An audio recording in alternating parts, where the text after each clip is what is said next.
Pernah mendengar istilah penipuan, teman-teman semuanya? Bagaimana sebenarnya pengaturan tindak pidana penipuan mendasarkan pada Kitab Undang-Undang Hukum Pidana? Hari ini kita akan bahas pasal 492 Undang-Undang Nomor 1 Tahun 2023 tentang Kitab Undang-Undang Hukum Pidana. Yuk kita pahami bersama ya. Setiap orang yang dengan maksud menguntungkan diri sendiri atau orang lain secara melawan hukum dengan memakai nama palsu atau kedudukan palsu, menggunakan tipu muslihat atau rangkaian kata bohong, menggerakkan orang supaya menyerahkan suatu barang, memberi utang, membuat pengakuan utang, atau menghapus piutang, dipidana karena penipuan dengan pidana penjara paling lama 4 tahun atau pidana denda paling banyak kategori 5. Kita lanjutkan dengan bagian penjelasan ya teman-teman semuanya, sebelum nanti kita lihat apa sih unsur-unsur yang harus terpenuhi begitu ya. Ketentuan ini mengatur tentang tindak pidana penipuan. Perbuatan material dari penipuan adalah membujuk seseorang dengan berbagai cara yang disebut dalam ketentuan ini. Jadi fokusnya adalah perbuatan membujuk seseorang, teman-teman semuanya, dengan berbagai cara ya, tadi sudah disebutkan ya teman-teman semuanya ya. Untuk apa? Untuk memberikan sesuatu barang, membuat utang, atau menghapus piutang.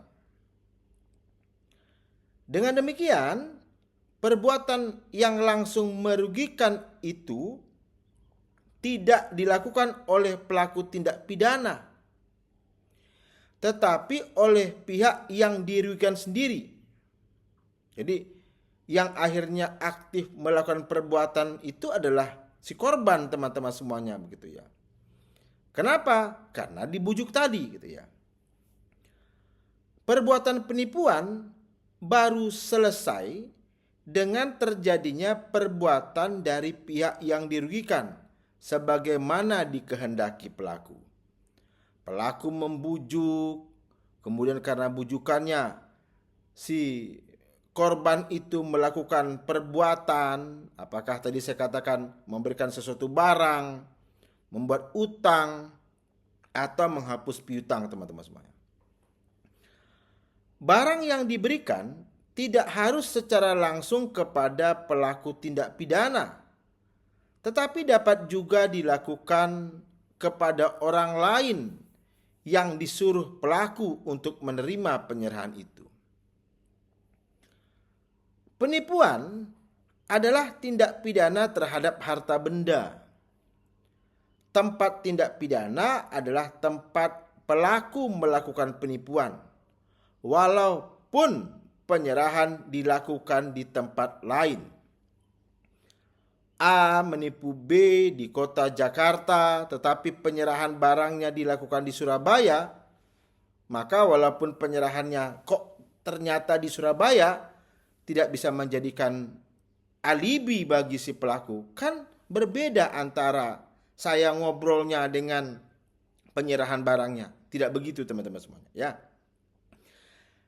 Sementara saat dilakukannya tindak pidana adalah pada saat pelaku melakukan penipuan. Kita lanjut penjelasannya ya. Barang yang diserahkan dapat merupakan milik pelaku sendiri. Misalnya, barang yang diberikan sebagai jaminan utang bukan untuk kepentingan pelaku, teman-teman semuanya. Penghapusan piutang tidak perlu dilakukan melalui cara hapusnya perikatan menurut Kitab Undang-Undang Hukum Perdata. Juga termasuk misalnya perbuatan pelaku yang menghentikan untuk sementara pencatat kilometer mobil sewaannya, sehingga pemilik mobil memperhitungkan jumlah uang sewaan yang lebih kecil daripada yang sesungguhnya. Ketentuan ini menyebut secara limitatif daya upaya yang digunakan pelaku yang menyebabkan penipuan itu dapat dipidana, yaitu berupa nama atau kedudukan palsu, penyalahgunaan agama, tipu muslihat, dan rangkaian kata bohong. Antara daya upaya yang digunakan dan perbuatan yang dikehendaki harus ada hubungan kausal, teman-teman semuanya. Sehingga orang itu percaya dan memberikan apa yang diminta. Kita beri beberapa catatan ya. Pasal ini substansinya hampir sama sebenarnya kalau kita bandingkan dengan pasal 378 KUH pidana yang lama, teman-teman semuanya. Ya. Kualifikasi atau nama tindak pidananya adalah penipuan. Ancaman pidana juga sama, yakni 4 tahun. Namun teman-teman semuanya, di pasal 492 KUH pidana yang baru ini ada alternatif pidana denda maksimal kategori 5, yaitu maksimalnya 500 juta rupiah, teman-teman semuanya.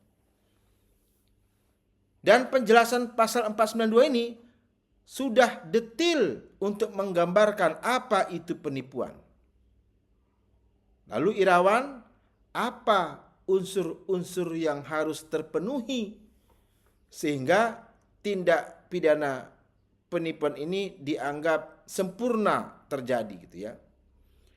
Yang pertama adalah setiap orang. Karena mestinya ada pelaku ya, teman-teman semuanya.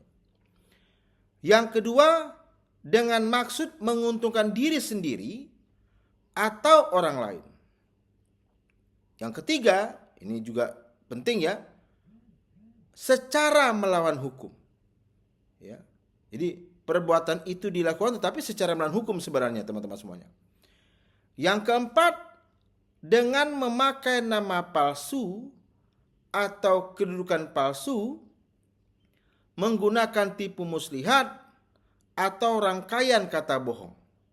Dan yang kelima, menggerakkan orang supaya menyerahkan suatu barang, memberi utang, membuat pengakuan utang, atau menghapus piutang, teman-teman semuanya.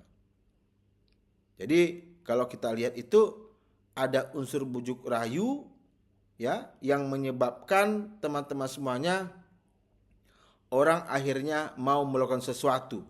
Dan itu adalah secara melawan hukum, teman-teman semuanya. Gitu ya. Pasal ini ya mengatur tentang tindakan penipuan dengan yang cara menggunakan identitas atau kedudukan palsu, ya, kemudian menggunakan tipu muslihat dan kebohongan.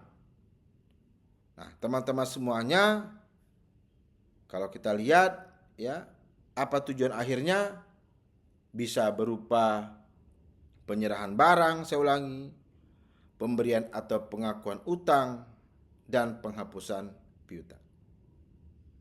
Semoga penjelasan singkat ini ya kita bisa lebih memahami apa itu tindak pidana penipuan mendasarkan Kitab Undang-Undang Hukum Pidana yang baru ini, teman-teman semua. Semoga ada manfaatnya. Salam hormat dari saya, Irawan Harahap.